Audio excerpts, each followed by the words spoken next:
Europe 1. 7h47 sur Europe 1. Demain encore, vous allez être nombreux à prendre la route et certains juilletistes seront aussi de retour pour travailler. Bref, il y aura beaucoup de monde sur les grands axes. L'occasion, Pierre de Villeneuve, ce matin, de faire un point sur les risques au volant.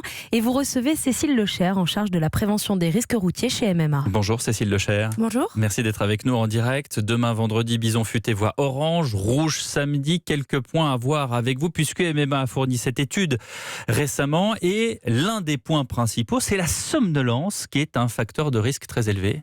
Alors effectivement, ce que révèle l'étude réalisée, c'est que les Français, juste avant les départs en vacances, vont avoir un comportement à risque puisqu'ils sont 78% à déclarer réduire leur temps de sommeil au moment du départ. C'est-à-dire C'est-à-dire ils vont se lever plus tôt parce qu'ils ont envie d'éviter les bouchons, d'arriver plus vite sur le lieu de vacances, ou alors ils vont se coucher plus tard parce que la valise n'est pas prête, on n'a pas pris le temps, ou les deux. Donc il y a un temps de sommeil qui se réduit. Ça, c'est risqué parce que ça favorise la somnolence au volant. Et il faut savoir que la somnolence au volant, c'est une des principales causes de mortalité sur autoroute. Quand on réduit son temps de sommeil, si vous dormez par exemple 5 heures ou moins avant le départ, on multiplie par 3 le risque d'accident. Ça, c'est une statistique vérifiée. C'est une statistique vérifiée. Et la somnolence, d'ailleurs, au volant, c'est pas un phénomène rare parce qu'il y a 58% des Français qui déclarent avoir déjà ressenti la somnolence au volant. Donc c'est un chiffre qui est assez inquiétant. Il faut comprendre ce que c'est concrètement la somnolence au volant. C'est quoi? C'est une seconde? C'est un quart de seconde? Alors la somnolence, c'est un épisode de micro-sommeil qui va durer entre 1 seconde et 4 secondes.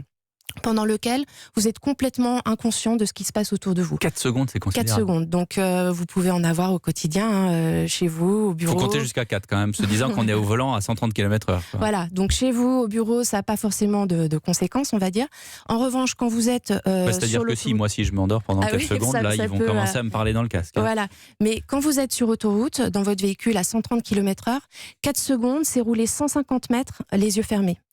Donc imaginez tout ce qui peut se passer en 4 secondes, un objet sur la route, une voiture qui déboîte, donc ça peut être vraiment fatal.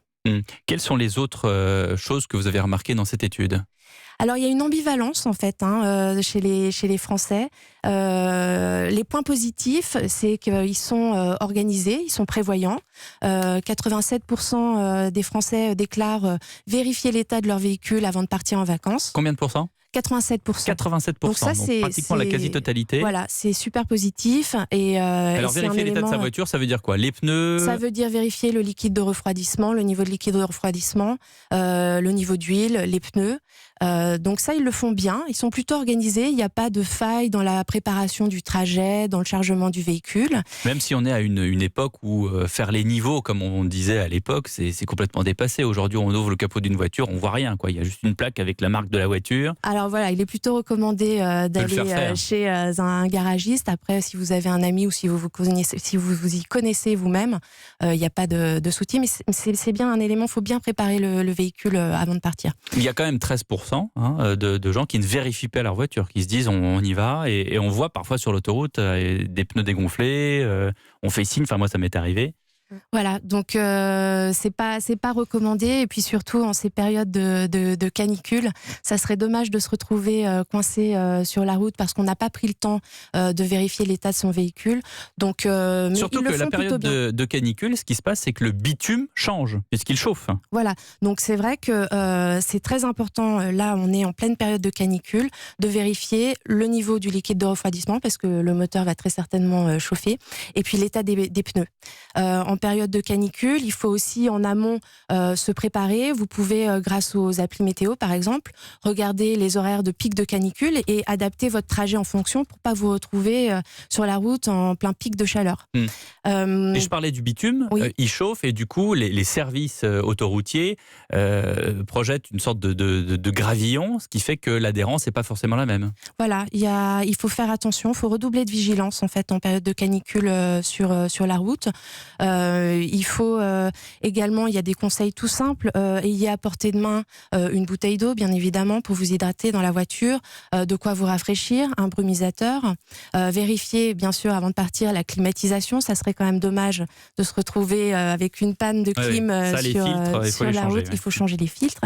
Et puis surtout, il faut faire des pauses pendant le trajet. Toutes les 2 heures, ça c'est la recommandation, c'est le minimum. Alors ça c'est intéressant. Oui. Quand vous faites vos études, parce que c'est quand même votre job, quand vous interrogez les Français sur la pause, parce qu'il y a effectivement les Français raisonnables qui font des pauses, et puis il y a ceux qui disent non, moi je veux arriver, voilà, j'ai pas 5 minutes à perdre. Enfin, on en connaît des automobilistes comme ça qui sont terribles d'ailleurs. C'est vrai que c'est paradoxal parce que les Français sont conscients. Et on est tous conscients, on l'a tous entendu, qu'il faut faire une pause toutes les 2 heures, que c'est le minimum. Et puis dans les faits, quand on creuse avec l'étude, il n'y a qu'un conducteur sur 2 qui envisage vraiment de le faire. Donc surtout que les voitures aujourd'hui permettent avec un plein de faire 1000 km. Donc, voilà. Et on n'est pas forcément conscient du danger qu'on prend si on ne fait pas de pause. C'est essentiellement lié à la somnolence. Pourquoi toutes les 2 heures? Qu'est-ce qui se passe au bout de 2 heures? Alors en fait, toutes les 2 heures, c'est le minimum. Mais la recommandation, c'est de faire une pause dès qu'on ressent les premiers signes de somnolence. Les premiers signes de somnolence, c'est des picotements dans les yeux, c'est des raideurs dans la nuque, un manque de concentration, des fourmillements. Dès que vous ressentez ces signes, il faut absolument vous arrêter. Il ne faut pas attendre 2 heures. La somnolence, elle peut arriver rapidement. Vous pouvez avoir pris la route depuis 30 minutes et vous êtes déjà fatigué. Donc c'est une recommandation pour casser en tout cas le cycle de somnolence. Mais la réalité, c'est que dès qu'on ressent les signes, on s'arrête, on n'attend pas 2 heures. En tout cas, bien dormir et aussi, on y pense peut-être un peu moins, c'est manger léger. Parce qu'après, évidemment, une pause déj un peu Alors, c'est conséquente. Vrai que, tout à fait. Il faut manger léger et il faut savoir que la somnolence, elle se manifeste particulièrement juste après le repas, aux heures de déjeuner, entre 13h et 15h. Donc, soyez vigilants. Vous pouvez venir de vous arrêter, vous allez manger et assez rapidement, en reprenant la route, vous allez peut-être ressentir un épisode de somnolence. Donc, arrêtez-vous à nouveau, prenez le temps. Et puis, bien évidemment, en amont, la veille du départ, faites le plein de sommeil. Faites-vous une to-do list. N'attendez pas la dernière minute pour faire la valise, pour pas être stressé, pour prendre la route plus sereinement, plus en sécurité. On le fait tous, mais finalement, ça nous permet quand même d'être plus serein et surtout de bien dormir la veille. Merci de vos conseils. Cécile Lecher, qui est donc au risque, à la prévention des risques routiers chez l'assureur MMA. Merci beaucoup d'avoir été en direct.